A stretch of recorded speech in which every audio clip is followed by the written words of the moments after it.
Hello guys, in this next video on transversals, we're going to be kind of adding on to what we did in the last video. So in the last video, we were just kind of getting a basic understanding of what is a transversal, what's going on here, what are kind of the key things that help us with transversals.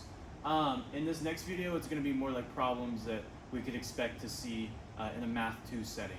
And this is understanding the relationships, the rules, and also tying in a little bit of algebra into it as well. So what you're going to see most often on transversal problems is you are just going to be given two angles. And a lot of the time they're going to be expressed in the terms of a linear function like these, maybe even quadratic sometimes. And what you're going to have to do is you are going to have to look at the placement of these angles, so these two and these two, and identify which of these 5 angle relationships is going on in the problem. So we have 5 main relationships we talk about, and let's talk about them one by one. First off, we have alternate interior angles.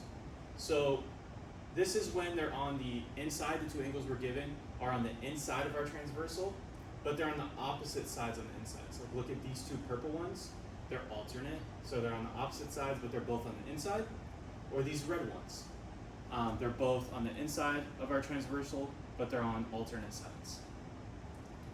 Same side interior is when they're on, oh, and by the way, if we ever have alternate interior angles, they are equal. So if we were given something here and something here, and we're asked to solve for them, we would just set them equal to each other and solve it. Same side interior is when they're on the same side, like these two red ones or these two purple ones. And if that's ever the case, what we do is we add them together and we set it equal to 180 degrees. Next, we have corresponding angles. This is, you kind of have to understand the last video to understand that this spot is the same as this spot is the same as this spot. And so if they're corresponding, if they're in the red spot, the black spot, the purple spot, that means they're going to be the same. So what you do to solve is you just set the two equal to each other. Linear pairs, we've already talked about these before. These are just, I didn't give an example because there's an infinite amount of them. It's just when we have a flat line that's split up by an angle and it forms two angles, their sums are 180. So if we're given a linear pair, what we do is we just add them together and set it equal to 180. Vertical angles, as we know, again, those are equal. So if we have two vertical angles, like this and this, and we're asked to solve, we just set them equal to each other. Okay, so now we have 2 examples right here. And we're only going to see 2 of the rules, but we'll be seeing all 5 of these rules in class when we're doing them up at the boards. So our first step is we need to look at these 2 angles and identify which of the 5 relationships is going on here. Both of our angles are on the inside of our transversal, and they're on the same side.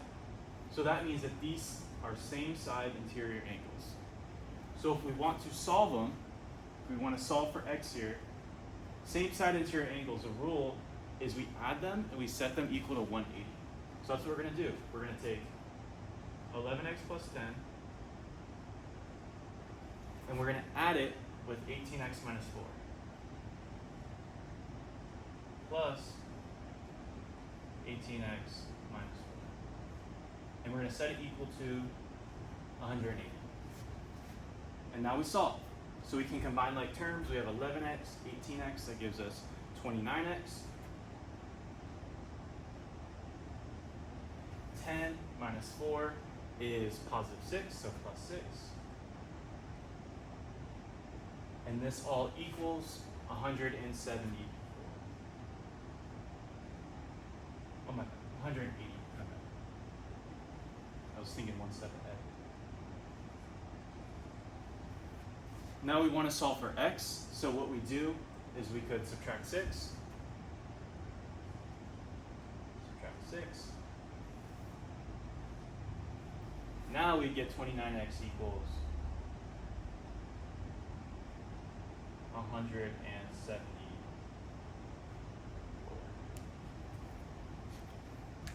Now, our last step, we got to divide by 29. Divide by 29, and we get x equals, let me grab a calculator.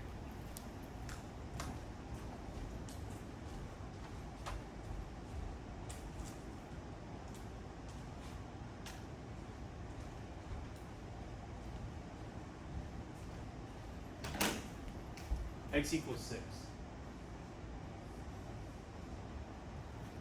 So that's our final answer for x. If we wanted now to figure out what these exact angle measurements are, what we do is we just plug in x equals 6 here and x equals 6 here, and those would give us the exact angle measurement here and the exact angle measurement here. I'm not going to do that in this video, but just know if the problem did say, okay, solve for x and identify what is this angle measurement, you would just plug in 6 into that equation.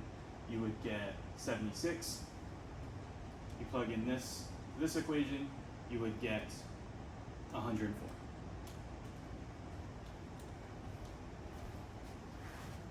Next, this problem. We're looking at the angles we're given. We're given an angle here and an angle here, and we've seen these so much that you should just be able to identify right off the bat that these are a linear pair and their sum is 180 degrees since they're formed by a flat line and it's just being split in two different segments. So these are a linear pair. So once again, we're going to add them together and set them equal to 180.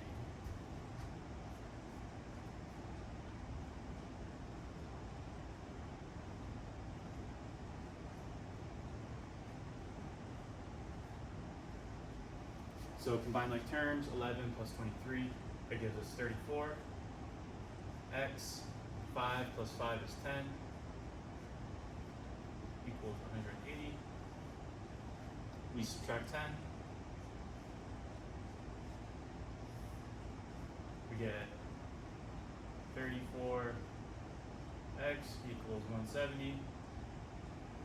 Divide by 34.